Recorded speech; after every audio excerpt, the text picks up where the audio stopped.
Hindi na mapakali itong si Chris. Gusto na niyang sabihin ang katotohanan tungkol sa kanyang anak na si Belle. Lalong-lalo na at nakita niya na tama nga ang sinasabi nga nitong si Tyrone kung saan kailangan niyang harapin ang kanyang mga kasalanan at nang maitama ang mga ito. Kaya man naman din nagdesisyon na siya na tuluyan na nga niyang ilalantad kay Roselle ang katotohanan. Lalong-lalo na at wala ng saysay na itago pa ang lahat. Alam na rin ni Bea ang katotohanan at ayaw naman niya na si Bea pa mismo ang magsabi ng totoo at harapin na nga rin niya kung anuman ang maging parusa sa pagkuha niya sa anak ni Roselle, anak nila na hindi nagpapaalam. Sa kabilang banda, makikita naman ni Tali na tela naglalasing ang kanyang totoong ina. Galit na galit ito.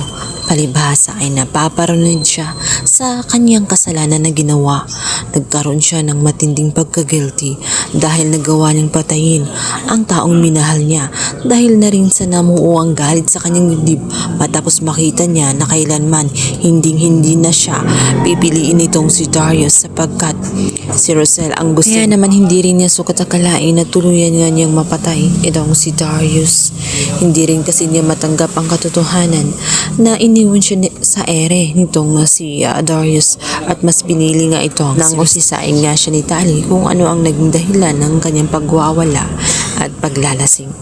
Agad naman siyang nagsalita ng lahat ng yun dahil sa kanyang tunay na ama na walang umanong kwenta sapagkat tuluyan na ngang umalis ito at hindi na kailanman babalik sa kanya. Tuluyan na ngang pinili itong si Roselle. Ngunit ang hindi alam nga nitong si Tali na may kasalanang napakalaki ang kanyang ina dahil napatay lang naman niya ang totoong ama nito. Isang napakasakit na balita ang malalaman nga ni Tali kung saan makikita niya ang kanyang ina-inahan na si Roselle dahil alam na ang katotohanan na patay na nga si Darius.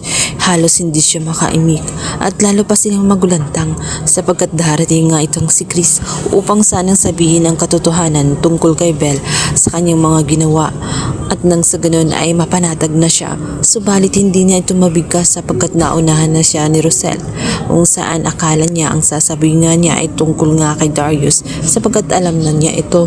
Ngunit ang mas nakakabahala at nakakagimbal sapagkat ang mga pulis ay siya bigla ang naging persons of interest. Nagulat ang lahat. Nabigla ang lahat. Maging itong si Roselle ay hindi rin makapaniwala na kayang gawin yun ni Chris dahil kilalang kilala niya si Chris no mula pa nung bata pa at tingin niya ay hindi magagawa ni Chris ang bagay na iyon. Subalit hindi nga nila maintindihan kung papaano nga naparating doon sa bangkay nga nitong si Darius ang naturang bracelet na binigay niya kay Tyrone. Lingid sa kaalaman ng lahat, walang ibang may gawa noon kundi ang galit na itong si Bea matapos ang pinakamatinding kompetisyon na nangyayari sa kanilang dalawa bilang mag-asawa kung saan gigil na gigil itong si Chris pagdating kay Bea matapos ng malaman nga niya na si Bea ang may pakana ng lahat. Siya ang naninira at nanggugulo sa kanyang pamilya. Ayon sa kanya ay tigilan na ito at tanggapin na lamang na talagang wala na si Chris sa kanya. Dito na nga maalala ni Chris na doon niya naiwan ang kanyang bracelet sapagkat nagkasakitan sila ni Bea at nahablot nga ni Bea ang naturang bracelet kaya naman naiwan ito roon at malaki ang kanyang hinala na ginamit ito ni Bea para maghiganti sa kanya. Maaaring si Bea ang may kinalaman sa pagkamatay nga nitong si Darius. Siya lamang ang naset up.